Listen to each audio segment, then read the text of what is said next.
Olá, estamos começando mais uma edição do programa Sem Filtro Eleições 2026. Olha, no programa de hoje nós estamos recebendo uma visita ilustre aqui no nosso estúdio da TV Norte Rondônia. Para mim é uma grata satisfação. E durante muitos anos aqui entrevistando pessoas, eu nunca tinha passado uma noite preocupado com a entrevista de hoje, viu, gente? Porque hoje o meu entrevistado é nada mais, nada menos que Everton Leone. É esse mesmo, Everton Leone, esse empresário visionário, um comunicador nato, um jornalista que dispensa apresentações. E não é por isso que ele está aqui não, viu, gente? Ele está aqui como pré-candidato a vice-governador na chapa de Adailton Fúria. Everton, seja muito bem-vindo, é um prazer imenso te receber aqui. Olha, essa introdução aí deve-se única e exclusivamente à tua bondade para comigo. Mas muito obrigado, muito obrigado. Estou aqui pronto para conversar. É isso aí, vamos conversar, vamos bater papo aqui durante os próximos 40 minutos, o programa Sem Filtro. Você já sabe, é aquele programa que não tem pauta pronta, não tem release aqui mandado pela assessoria do Everton. Aqui ele sentou do meu lado, ele vai responder as nossas perguntas. Aquele release foi pro lixo. Foi pro lixo. Não teve release, não. Então, gente, nós vamos começar aqui. Como sempre eu faço aqui, Everton, eu peço para que o nosso entrevistado se apresente, mas eu vou pular essa parte, tá? Eu quero logo começar esse nosso bate-papo para você falar para nós como é que você recebeu esse convite para vir candidato a vice-governador na chapa do Fúria depois de praticamente 20 anos longe da política no estado de Rondônia. Longe, entre aspas, né? Que você sempre esteve envolvido. Mas não participando, sim, como estou não participando agora. Eu fiquei 20 anos fora da vida pública e eu recebi de uma forma muito honrada. É evidente que eu estudei, eu pesquisei, eu fui checar, eu fui ouvir. E o projeto do Fúria é algo extraordinário. Um projeto que para o estado de Rondônia é muito importante nesse momento que nós vivemos. Então, eu não poderia me furtar a participar desse momento importante da vida do nosso estado. Eu estou aqui há 44 anos. Acho que já contribuí em alguma coisa, mas acho que ainda devo muito ao nosso estado por tudo que o estado me deu. Então, estou aí nessa empreitada e pronto para servir. Houve alguma influência de fora? Lógico, com certeza você deve consultar a família, deve consultar os amigos, principalmente os amigos que te acompanham durante esses longos anos, mas houve mais alguma influência, digamos, política, para que você aceitasse o convite? Caldeira, eu sempre fui um parceiro, seguidor, sou amigo de Ivo Cassol. Certo. E já nas últimas eleições, em que ele infelizmente não pôde participar, ele ensaiou uma candidatura de governador do estado, e eu não tenho nenhuma dúvida que ele teria um desempenho extraordinário, e eu era o vice dele. Mas infelizmente, por várias conjunturas, o Ivo acabou ficando de fora, inclusive nessa eleição aqui. E quando a gente ainda conversava, enquanto a gente ainda tratava desse assunto, eu e Ivo Cassol, eu recebi uma mensagem do Fúria dizendo que se o Ivo não fosse o candidato, ele gostaria que eu caminhasse com ele. Isso lá no ano passado ainda, acho que em novembro do ano passado. E obviamente que para mim poder aceitar o convite, caminhar junto com o Fúria, por uma questão de lealdade, eu conversei com o Ivo Cassol. Indaguei se ele teria algum óbice, que ele colocaria algum obstáculo. E pelo contrário, ele fez bom gosto disso. Disse, olha, vá e ajude, participe, que se você seria um bom vice para mim, acredito que você poderá ser um bom vice também para o Fúria. E assim foi, fomos conversando, a família resistiu um pouco, porque geralmente filho quer proteger pai, a vida pública é complicada. Isso. Eu já estou caminhando para uma aposentadoria efetiva e talvez não precisasse mais me envolver com tantos problemas como existem para se comandar um Estado. Mas acho que eu tenho ainda muito vigor para isso. Eu posso ajudar o Fúria, modestamente. O Fúria é um cara preparado para ser o nosso governador, um cara que tem ideias extraordinárias. Na política, eu considero ele, nas ações dele, no dia a dia dele, um fenômeno. Sim. Nós não temos hoje ninguém parecido Sim. com o Fúria. Ele lembra o Ivo Cassol, isso sim. E não sou eu que estou dizendo isso, muita gente manda mensagens e tal. Olha o novo Ivo Cassol. Cada um ao seu tempo, é verdade. Sim, claro. Cada um com as suas diferenças, vamos dizer assim, mas com muitas semelhanças. E por isso, eu estou muito feliz, muito motivado a continuar essa caminhada rumo ao governo do Estado, agora como pré-candidato a vice-governador. Olha, quando o Fúria esteve aqui comigo, eu fiz um questionamento com ele sobre vice, né? E já fiz questionamento sobre vice também com outros pré-candidatos ao governo do Estado. Mas por que eu estou falando esse questionamento assim? Você, melhor do que eu, que já tem mais tempo do que eu aqui nos bastidores da política, sabe que as relações de vices, principalmente de governador, com raras exceções, quando eu falo com raras exceções, me vem na cabeça logo Daniel Pereira, tiveram problemas com seus titulares, né? E como é que você está lidando com isso? Como é que está sendo a conversa de você? Até porque o Fúria acabou de deixar o vice dele, que parece que dá mais problema para ele lá agora, assumindo a titularidade, do que estava antes, que ele estava comportado, né? E como é que você está lidando com isso? Até para completar, eu daria um outro nome, de um outro vice que também foi extraordinário, Assis Canuto. Assis Canuto, exatamente. Foi também um vice extremamente leal. Cassol, né? Não, foi a Oswaldo Piana. Do Piana, foi, do Piana, sim. E o Canuto foi um vice extraordinário também, muito tranquilo. Ou foi do Bianco? Não, Puxa, foi do Bianco. Foi do Bianco, exatamente. O Canuto foi um excelente vice também, que não deu nenhum problema para o Bianco. Agora, esses exemplos que tu dás, esses maus exemplos, servem como um alerta. Correto, não só para mim, como para todos aqueles que, porventura, amanhã venham a estar ao lado de um governador, de um prefeito e assim por diante. O vice não é para dar problema, o vice tem que ser solução. Sim. E eu quero ser solução tem que ser parceiro. Sempre que chamado, né? Agora, é a minha característica. Por exemplo, lá na nossa equipe de companheiros, de colegas lá no Grupo SIC, nós temos gente que está lá há 40 anos, há 30 anos, há 25 anos. Isso se chama relacionamento. Certo. Você não consegue segurar um colaborador durante 40 anos se você não souber conviver com ele. Saber estabelecer as diferenças que possam haver de pensamento, respeitar a diversidade, o pensamento que seja antagônico ao teu. Sim. Eu, como vice-governador, quero ajudar o governador. Ele que será o eleito para dirigir os destinos do Estado. Quando chamado, ou até mesmo quando não chamado, poderei dar uma opinião, poderei dar uma sugestão, mas a última palavra é do governador.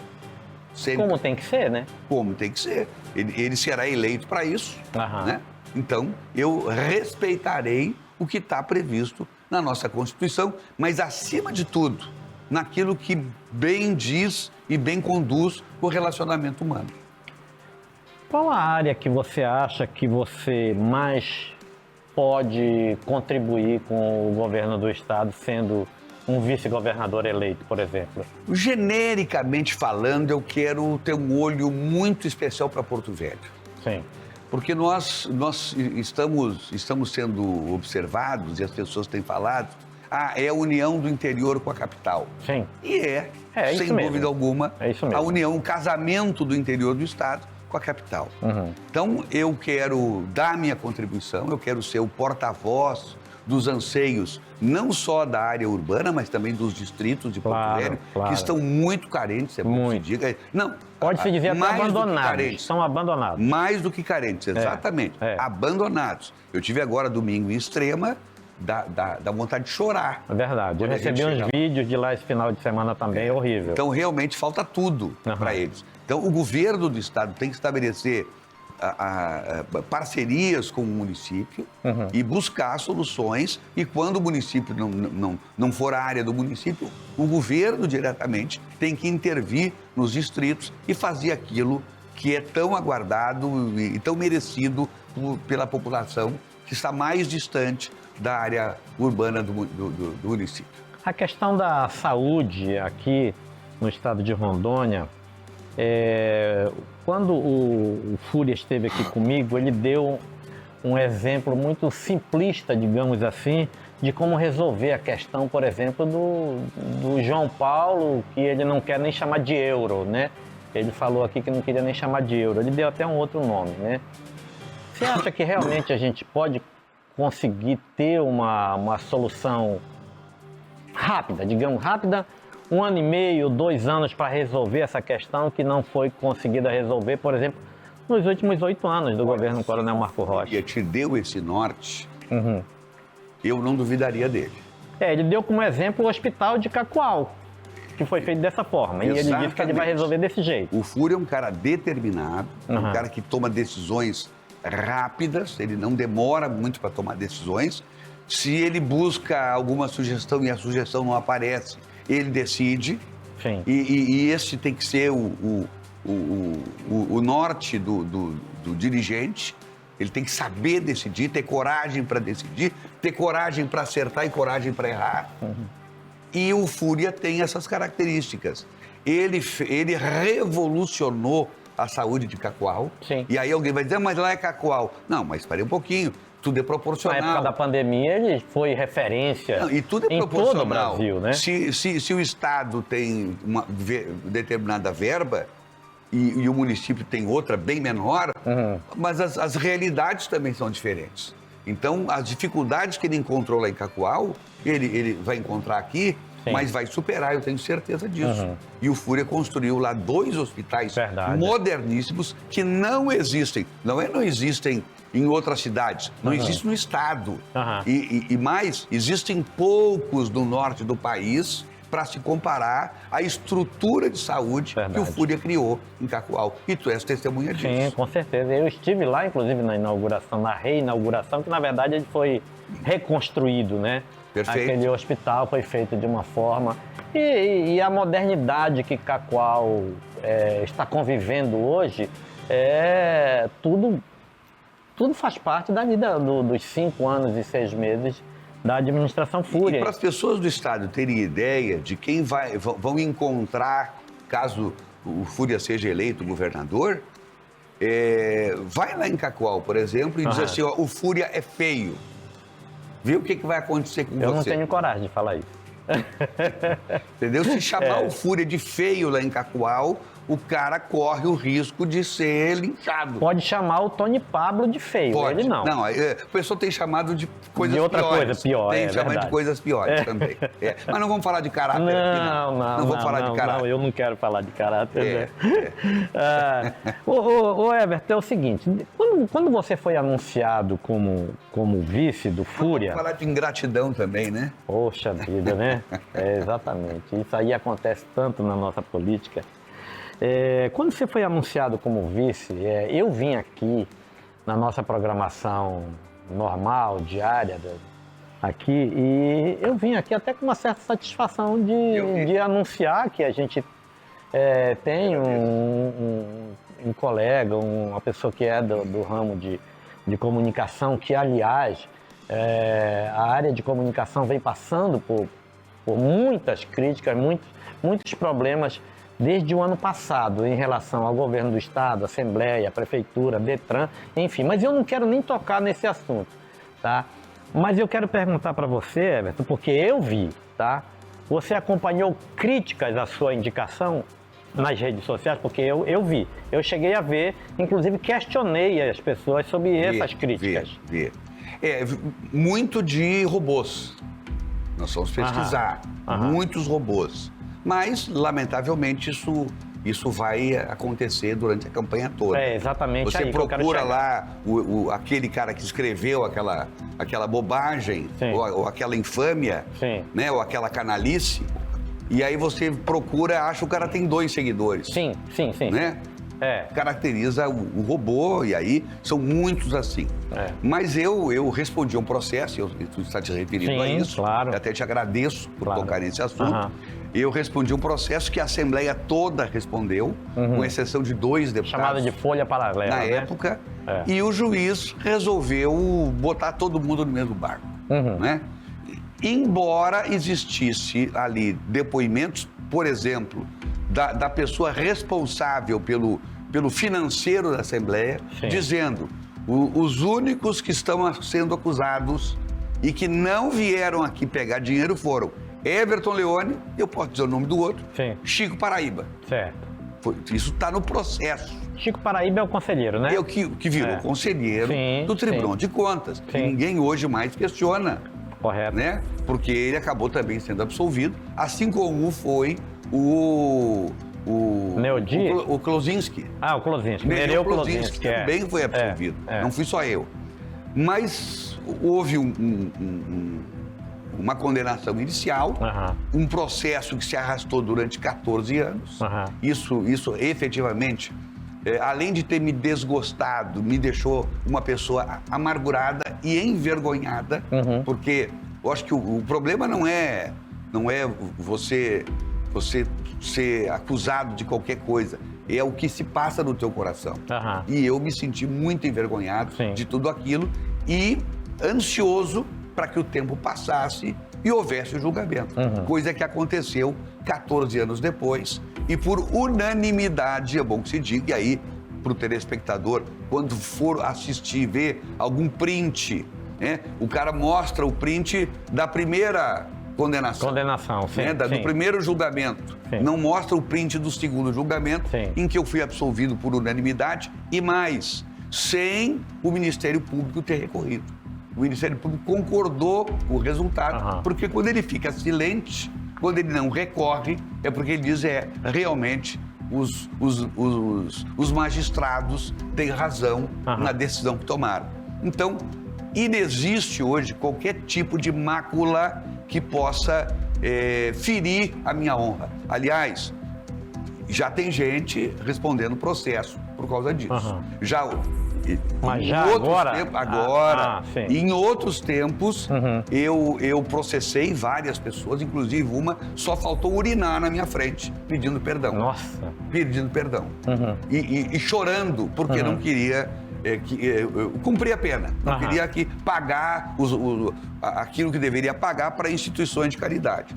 Como era para instituições de caridade e não era para mim, eu não perdoei e o cidadão teve que arcar com as consequências do ato dele de falar o que não sabia. Às vezes até sabe. As pessoas são maldosas. As pessoas sabem. As pessoas sabem, né? Mas fora isso... Jornalista também entra nessa onda de criticar, de falar besteira, de criar fake news. Mas aí... eu nem chamo de jornalista. Isso, é jornalista entre aspas. Somos nós, certo? São alguns que se submetem a se transformarem em assassinos de reputação. Por dinheiro. Por dinheiro, exatamente. Né? São Pronto, poucos, é isso. São poucos, mas eles existem, lamentavelmente. E lamentavelmente também fazem estragos, porque a rede social, eu sempre digo aqui na televisão, hoje eu já não recebo tantas críticas, né? Mas eu sempre apanhei muito e os amigos, quando vêm falar comigo, dizem, olha, a rede social... 3, 4 dias acaba, eu não vou dar palco, eu não vou dar ibope para essas pessoas. Né? Hoje eu processo um cara aí que se diz jornalista também, que andou falando besteira de mim, junto com o governador, com o prefeito, aqui com a televisão, e aí tá lá, já tentou também pedir desculpas, tentou um acordo, eu também não aceitei, tá? Não deve perdoar. Eu não aceitei, porque... Para servir de lição. Para servir de lição. Teve um outro cidadão que falou algo bem pior, tá? Envolveu a minha esposa, que minha esposa nem rede social não tem. E eu processei, chegou, aconteceu a mesma coisa. Na frente do juiz, chorou e dizendo que nunca tinha sido processado. Eu digo, para tudo tem uma primeira vez. Eu tava bêbado, eu digo, o problema de vocês é esse. Então para de beber. Esquece celular quando você estiver enchendo a cara de cachaça. Porque só dá nisso. E eu acho que às vezes é maldade mesmo. Você deu um enfim. mau conselho. É. Você deveria ter dito, quando você estiver com o celular, esqueça a cachaça.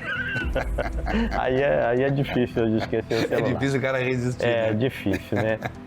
Mas então, Everton, essa caminhada que você agora está tendo com Fúria... Deixa eu só complementar, sabe o que me Sim. deixa muito feliz também? Sim, É porque às vezes você acha que vai haver algum tipo de ciumeira dos coleguinhas e tal. Olha, meu amigo, a grande maioria dos colegas tem me dado o maior apoio. sim. Impressionante. Aham. O carinho com que eu tenho sido recebido pelos nossos colegas jornalistas, que, olha, a grande maioria tá com a Sim. gente. Eu cheguei aqui na emissora agora, recebido como um velho amigo. Claro, Né? claro. E a gente vê no olhar das pessoas aquela satisfação de encontrar, independente do voto, do não voto, É. mas as pessoas me recebem bem, graças Não, a e Deus, pra nós onde aqui, quer que eu vá. A minha direção aqui ficou muito feliz quando eu anunciei que você tinha aceitado vir aqui bater esse papo com a gente, né? E eu fiquei ainda mais feliz ainda, porque para mim é a primeira oportunidade. Aliás, que eu tô tendo, quero né? agradecer a Leia Matos, Isso, que me nossa recebeu com diretora. muito carinho. Um beijo para ela. Muito obrigado, Leia. Foi um prazer te conhecer pessoalmente. Pois é, e Everton, é o seguinte, nós somos vidraça sempre. Você faz um combate feroz à corrupção, junto com a tua equipe, vocês tratam os assuntos de uma forma até leve, às vezes, no programa de vocês. E certamente é vidraça, né? É vidraça e quando a gente fala sobre isso, e geralmente quando a gente trata de combate à corrupção, a gente vai buscar várias coisas que acontecem. Tivemos várias operações nos governos. E, assim, o Fúria enfrentou isso lá em Cacoal também, com operações dentro da própria prefeitura, e que eu acho que ele se saiu muito bem com as investigações, contribuindo e tal. E no governo, como é que vocês, não sei se já sentaram a equipe de vocês, para trabalhar uma ferramenta para evitar tipos de exposição com corrupção, como aconteceu já nesse governo, na época de pandemia, em prefeituras, enfim. Bom, se porventura o eleitor e Deus nos dê a graça de vencermos essas eleições, obviamente que vai chegar a hora de se escolher a equipe. Sim. Aliás, isso não é uma atribuição minha, Aham. é uma atribuição do governador, é ele que vai escolher, é ele que vai saber com quem ele quer trabalhar. Sim. E evidentemente que se porventura em algum momento eu for consultado sobre essa ou aquela pessoa, eu procurarei dar a resposta melhor para que ele possa tomar a decisão final dele. E aí certamente vai ser a hora da gente tratar desse assunto. Agora, existem características próprias de cada um que a gente carrega ao longo da vida, como tu falaste. O Fúria foi alvo de alguma dúvida. Ele não, né? A prefeitura. A prefeitura, né? E né? ele soube Ele não. se conduzir. Sim, claro, né? claro. Eu também fui alvo, fui vítima, também soube me conduzir. Então, são características próprias. O governante, sabe, é assim, ó, ele não pode roubar e não pode deixar roubar. Sim. Porque tem aquele que não rouba, Sim, mas sim. deixa roubar. Ah, sim, sim. E você sabe disso, Claro, eu sei disso. né? Fecha os olhos. É. E aí, o problema é mesmo, a gravidade é a mesma. Até porque o governante é quem tem a responsabilidade sobre o seu governo. Está prevaricando se não fizer nada. Ele tem que responder pelo que acontece ali dentro. Então, esse cuidado certamente nós teremos. Certamente. Está preparado para a relação com a Assembleia Legislativa, caso seja eleito? Olha, eu acho que sim. Fazer articulação. Eu passei lá praticamente 3 mandatos dentro da Assembleia. Eram outros tempos, é verdade. Sim, sim. Né? Mas eu acho que a conversa com o deputado tem que ser olho no olho. Certo. Né? Nem tudo pode ter preço. Correto. Perfeito? para tudo tem limite, até tamanho de emenda tem que ter limite, porque você tem que saber se o Estado comporta aquela liberação do recurso para esse ou para aquele município, que às vezes vai beneficiar meia dúzia de pessoas apenas. Então, essa relação com a Assembleia Legislativa, ela tem que ser muito transparente, ela tem que ser muito clara, ela tem que ser equidistante, sem paixões, sem... O deputado será o nosso parceiro, não será o nosso amigo, companheiro, enfim. É preciso manter as distâncias necessárias para que a população não crie alguma dúvida nem com relação ao governo, nem com relação ao deputado. Entendi. Até porque você falou em emendas e esse ano alguns eventos do interior do estado, houve muitos questionamentos sobre emendas sendo distribuídas para eventos de reputação até muito duvidosa. Show de 1,5 milhão. Como aconteceu lá em Guajará-Mirim, recentemente aqui em Buritis, enfim. Eu acho que isso aí eu acho que tudo tem que ser de uma forma muito madura e adulta, combinado entre o governo e os deputados. Eles têm direito à emenda? Tem. Sim. Mas vamos qualificar essa emenda. Pois é, vamos fazer esse dinheiro, né? Esse dinheiro, ele ser efetivamente bem empregado para o bem da população, né? Uma emenda de 500 milhões para Guajará-Mirim num show, né? 500 milhões é menos de que 1,5 milhão. Mas para Guajará, 500 milhões você faz uma festa, meu amigo, em termos de obras, de investimentos. Claro. E Guajará precisa tanto disso. E, lamentavelmente, se gasta, se desperdiça 500 milhões, 1,5 milhão num show de um cantor que daqui a 60 dias ninguém mais ouviu falar dele. Ninguém ouviu falar. Aliás, só ouve falar quando ele chega no município. Eu, inclusive, eu sou um, que quando eu ouço falar em algumas coisas, mas quem é esse ilustre desconhecido? E pior, não várias vezes, não poucas vezes, chega ainda com a cara amarrada, né? Né? Não recebo ninguém, não falo com ninguém, por favor. Quer dizer, ainda chega cheio de banca. O cara ganhando 1,5 milhão da sociedade, da comunidade, e esnobando a população. Se o cara me pagar 1,5 milhão, eu vou de joelhos daqui até Vilhena. Poxa. Eu acho também que a valorização dos nossos artistas locais, eu acho muita injustiça, eu acho que deveria ser investido mais. O cara vai colocar 500 mil reais para vir para um show para a mulher vir falar sacanagem aqui no meio de famílias, com crianças, com tudo, e chega na hora de colocar uma atração local, paga 2 mil reais. Quando paga 2 mil reais para um bom cantor aqui do nosso estado? Pra ter uma ideia, ainda nós temos dificuldades para juntar recursos para o Flor do Maracujá. Pois é. Não é? O governador está que nem doido atrás de orçamento, de recursos, e com razão, ele vai conseguir, eu tenho certeza disso, porque ele conseguiu reformular e reavivar o Flor do Maracujá, mas enquanto se gasta horrores com um showzinho, não se tem recursos para fazer as nossas grandes festas. Ô Everton, vamos mudar um pouco o rumo dessa prosa? Vamos falar aqui um pouco sobre a relação com os deputados federais, os nossos senadores. Eu queria saber de você, como é que você está vendo o quadro hoje? Porque eu tenho uma opinião pessoal e que, para mim, aqui, ela não interessa realmente ao nosso telespectador, a minha opinião pessoal. Mas você, que é o meu entrevistado hoje, eu acho que é importante falar dessa relação. Porque eu vejo, por exemplo, o prefeito Léo Moraes já teve alguns problemas de relação com alguns deputados federais e hoje está todo mundo junto e misturado. Senadores, a mesma coisa, né? E, assim, você, exclusivamente como pré-candidato a vice, como é que você vê a posição dos nossos deputados federais em relação a Rondônia, em relação a votações? Por exemplo, fim da escala 6x1, redução da jornada de trabalho,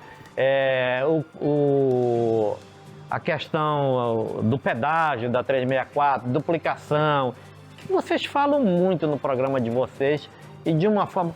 Eu escuto todo dia, tá? Adoro o Beni, adoro os questionamentos, adoro as brigas de vocês. A minha mulher fica do lado escutando ali no rádio. Bom, eles vão entrar no pau. Que nada, isso aí já eles estão se abraçando, isso tudo Só que o Beni é coisa mais complicada. Ela tem razão. O Beni é bravo. Né? E como é que você vê isso aí? Olha, nós temos coisas boas e nós temos coisas muito ruins. Sim. Essa do pedágio é imperdoável. É imperdoável. Imperdoável, né? A omissão Você acha que ainda dá para fazer alguma coisa? Muito pouca coisa. Muito pouca coisa. Eu acho que não dá para fazer mais nada. Eu estou sendo mais benevolente, sim. né?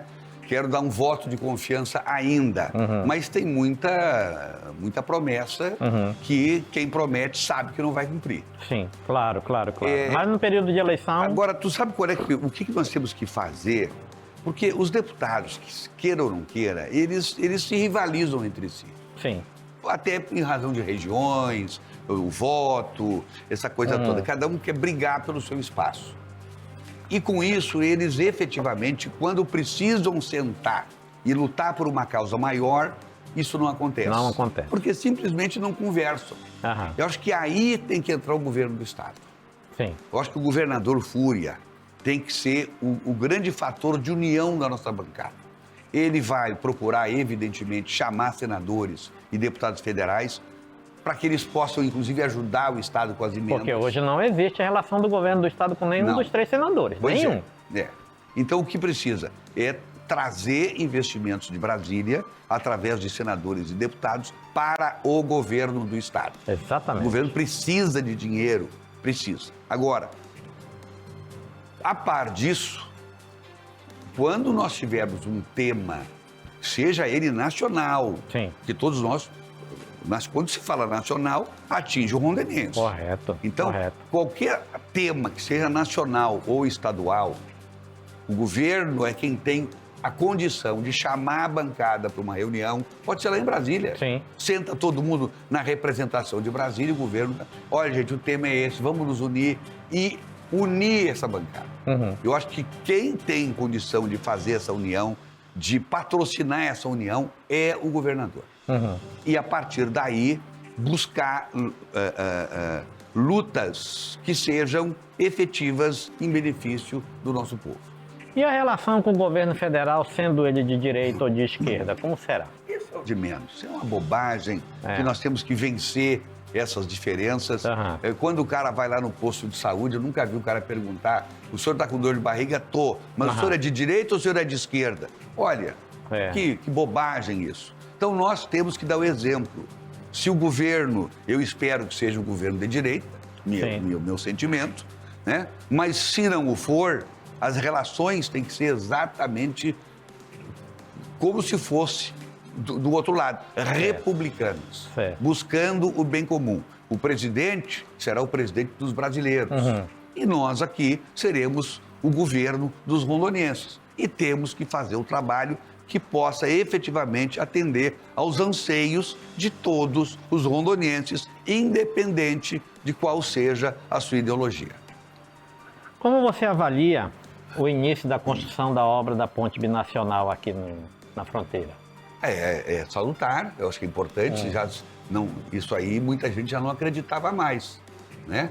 Desde 1904, pois 1902, era na uma verdade. dívida que nós tínhamos com a o Carta país de Petrópolis. Perfeito.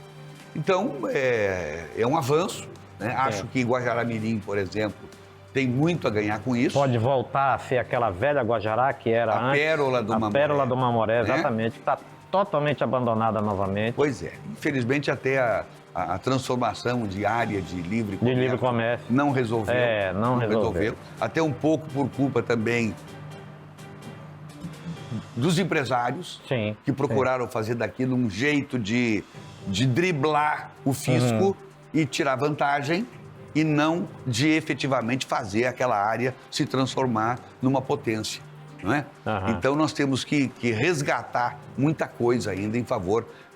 Outra luta que o governo tem que empreender Parece que está saindo, mas vamos aguardar. Mas temos que lutar pela 319, 319. que também é muito importante para nós. Exatamente. Né? Vamos ver se a gente consegue resultados em cima disso. Eu tenho certeza que o Fúria vai trabalhar em cima disso.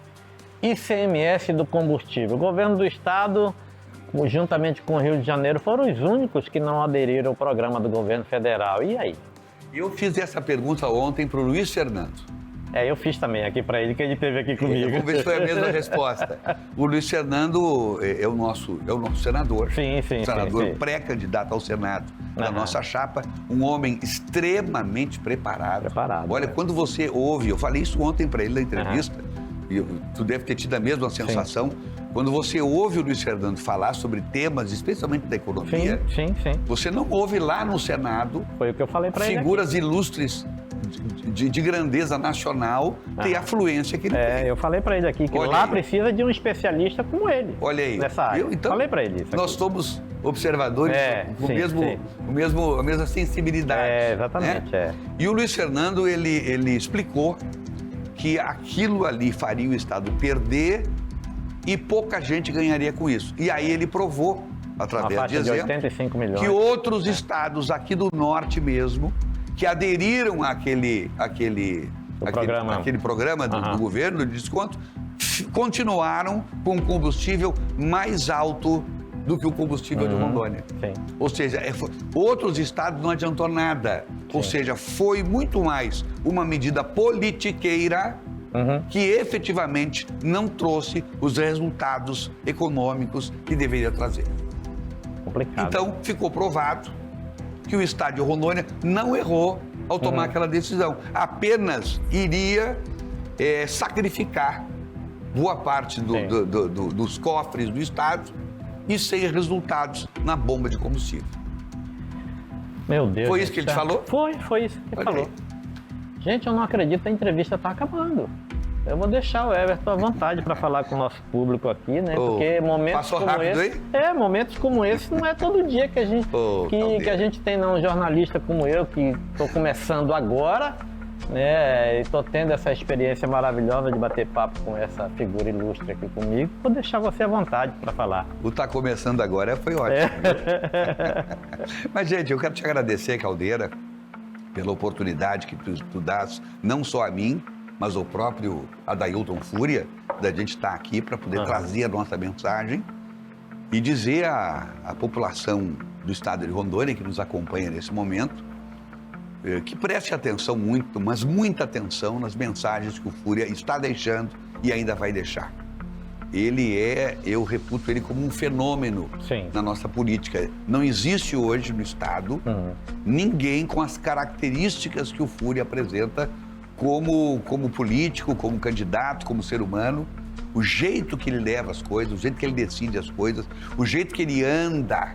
Ninguém tem o fôlego que esse rapaz tem, né?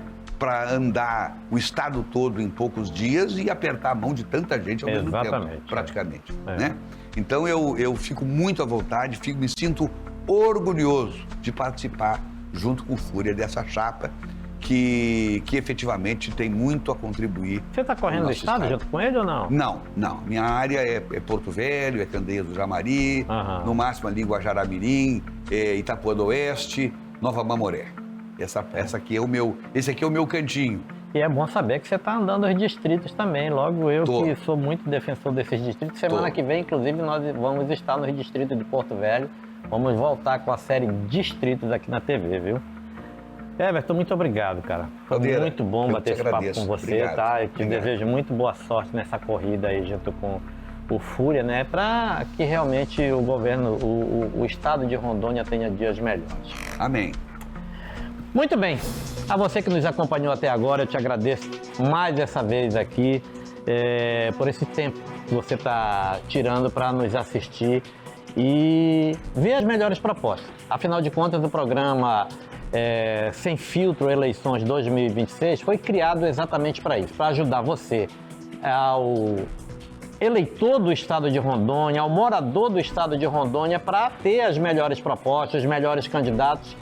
E, afinal de contas, é como eu acabei de falar, precisamos de dias melhores, precisamos melhorar o estado de Rondônia, precisamos melhorar a estrutura do município de Porto Velho, dos distritos e também de todas as linhas de todos os municípios do estado de Rondônia. E esse bate-papo com Everton Leone aqui foi muito agradável e muito bom. E a você, nosso próximo entrevistado aqui, eu te pergunto, vai encarar? Tchau, tchau.